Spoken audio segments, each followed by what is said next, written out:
Hey everybody, welcome back to the workbench. David here at Scale Models Midwest. Hope you're having a great week. As you can see here, I've been working on the Sudden Death Mustang 2 that I am building off of the MPC Firefighter Mustang 2 Pro Stocker that was released, re-released from round 2 models. And what do you think? So far I like it. I've had to do a lot of work to it, and I'll show you what I've done, plus what I've bought for accessories for this. And we'll just go ahead and start. I'm going to make this a quick video tonight. The model is not going to be exact, but I wanted to kind of pay homage to what Wayne Gapp and Gapp-Roush did for Joe Ruggiero when they built this car for him.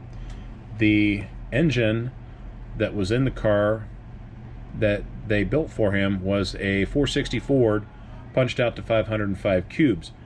I didn't like the engine that came with the kit. It just looked too small, seriously too small, and I couldn't find any 460 engine that was out there until I started Googling on eBay and elsewhere for big block 460 Ford model, and the only thing that came out was this AMT kit of the 78 Ford 4x4 Ford truck. I remember these came with a 460 because my dad bought a 77 Ford, and he always told me that had he been willing to spend another 20 bucks a month, he could have gotten a 460. But instead, he saved that 20 bucks a month, I don't know, beer money or whatever, and got a regular old 302 two-barrel two-wheel drive Ford, which I learned to drive in, but still, this is what I could see regarding 460. So I went on ahead and yanked the engine parts out of that one, and it's going to sit in this engine bay. It does have a single intake, and the carburetor is up here. An excuse for a carburetor, I would say. So I went on ahead, and as you can see, I have a decal here from Iceman. Joel Mendoza to the rescue. Ordered up one of these 3D printed carburetors, and I love the detail on these things. So that is going to go on top of the engine. I have an air cleaner somewhere that I found that I'm going to put on it. And as far as the distributor, I wanted to get a Prewired distributor to look like that, you know, with the tan cap, yellow wires. So I saw this one from ConnKur Model Accessories, Kurt Heber. Hopefully I pronounced your name right.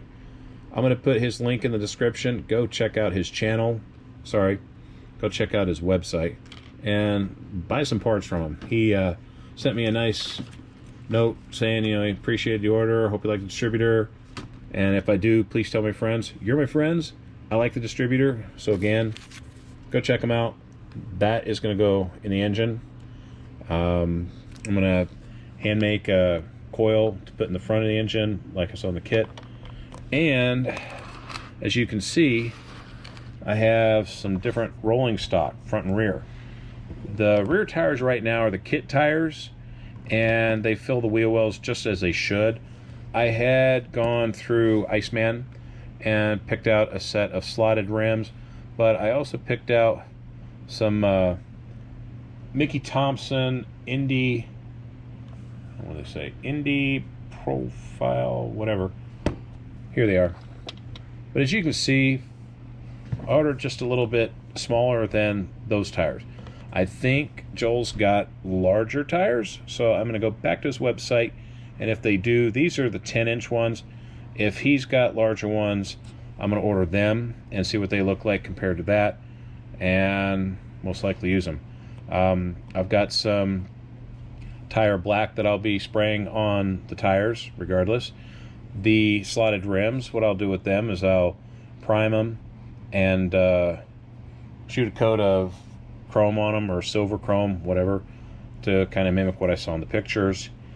The engine, like I said, big old 460, and according to the articles like Gray Baskerville had written up for Hot Rod magazine, the engine was set back a full 10 inches, so they basically cut out and notched the firewall.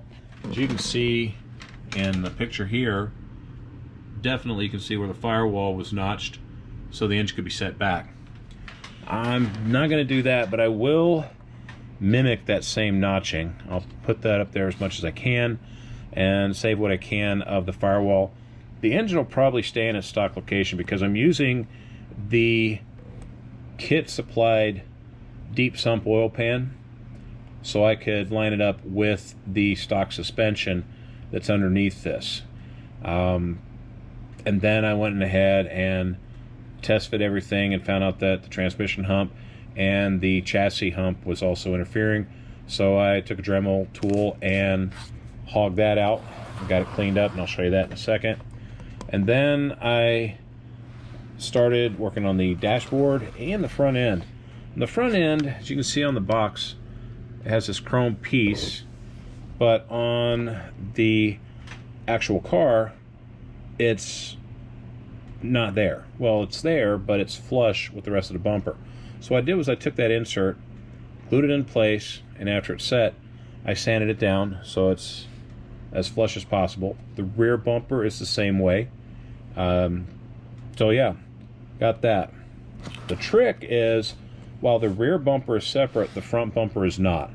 The front bumper is the same as the back bumper. It's a gray color, not silver. So what I'm going to do with that is I'm going to mask it.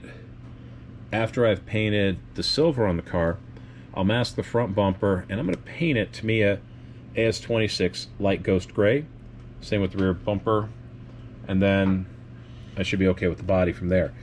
The only problem I have right now is I have to find a hood scoop that I can put on that, because the stock hood scoop is somewhere here in my pile of parts. But that's what it looks like here according to the box art. Oh, there it is. This is the part, and it's definitely not the same thing as this. If you look there, it looks more like a smaller like Torino Cobra, or one of those types, or even like a smaller version of the Corvette Stinger hood. I don't know. Any suggestions? Leave a comment. I'm going to kind of tinker with this hood scoop and see if I can get it to look like that before I put it on the hood, or before I commit to it. But if you got any other ideas for the hood scoop, let me know. I just want to make sure it fits that, one, and two, that it's close to looking like the kit itself. Last thing I want to show you is the dashboard. Now, when I was looking at the kit, of course, it's got a dashboard full of gauges, radio, and everything. You might be able to see it from here. I actually took some thin pieces of sheet plastic, cut them to fit, and then I'm going to put some gauges and maybe some gauge, trying to get the word out here, gauge surrounds, whatever. I think I've got some photo etch pieces I can use, but definitely I'll probably raid my decals for my Salvinos JR NASCAR kits, use some of those decals to fill out the details for the dash. Again, I have to find an automatic transmission for this car, or at least an automatic shifter, and go from there. But again, that's what I've got so far for this kit, and I'm going to kind of work on it a little bit more this weekend. I'll show you what I'm working on for the Menards Ford, and then hopefully middle of next week I'll have more of this built for you. But again, it's going to be pretty sharp when it's done, I think. And if you have an opportunity to check out the other videos out there, please do so. And if you've not subscribed to their channels, please do that as well. This just helps to build our hobby even more. So kind of keep at it. With that, have a great rest of the week.